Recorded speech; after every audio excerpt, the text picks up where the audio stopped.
बिहारियों को हमेशा यह समझा जाता है कि यहाँ के लोग पिछड़े हुए होते हैं और हम लोग अपनी कुछ आदतों से और कुछ लोगों को इतना पूजते हैं, मानते हैं कि हम यह सिद्ध करने की कोशिश करते हैं कि यह बात सिद्ध हो सकती है। अभी आप देखिए कि बिहार के कुछ कद्दावर ऐसे नेता हैं जिन्होंने अपनी राजनीतिक छवि को मजबूत इसलिए की है क्योंकि उन्होंने हमेशा कहा है कि जाति की राजनीति होनी चाहिए, चाहे जातिगत जनगणना की बात हो, चाहे जाति की बातें हो। शायद उन्हें लगता है कि इतना % वोटर्स हमारा है। और इनके खुद के हाल देखिए, मैं ज्यादा नहीं 2-3 डिटेल्स आपके पास लेकर आया, जो अपने आप को कहते हैं कि यादवों का वोट सिर्फ उनका है। जब शादी की बारी आती है, जब शादी की बात आती है तो वो सिर्फ अपने प्यार को चुनते हैं। वो किस जाति की है, उसका धर्म क्या है, इससे कोई फर्क नहीं पड़ता। जी हाँ, मैं तेजस्वी यादव की बात कर रहा हूं और उनकी पत्नी के बारे में आपको पता होना चाहिए कि वो यादव नहीं है। लेकिन मजेदार बात यह है कि सारे यादव को लगता है कि तेजस्वी यादव हमारे जात के नेता है।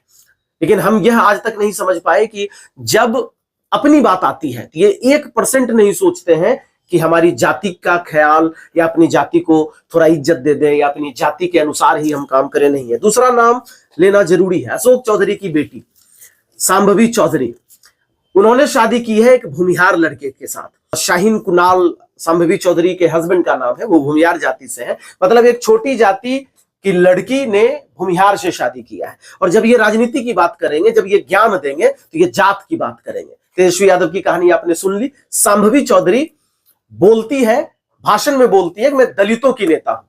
मतलब लोगों को आज भी वो मूर्ख समझ रही है कि दलित और छोटे जात के नाम पर उलझा कर रखे, और मोहब्बत उससे अगर किसी भूमिहार से हो गया, किसी बड़ी जात में हो गया, तो उन्हें कोई फर्क नहीं पड़ता कि अपनी जाति को देखें, वो अपनी तरफ चली जाए। अभी तीसरा नाम जानना जरूरी है क्योंकि उस शपथ समारोह में जब वो जींस और टी-शर्ट में पहुंचा, बिना विधायक बने, बिना MLC बने, तो चर्चे शुरू हो गए। जी हाँ, मैं कुशवाहा जी के बेटे के बारे में बात कर रहा हूं। कुशवाहा जी कुशवाहा है। हमेशा कुशवाहों को लगता है कि ये हमारी जाति के नेता है और उन्हें मतलब उनके बेटे को एक ब्राह्मण लड़की से प्यार हो जाता है।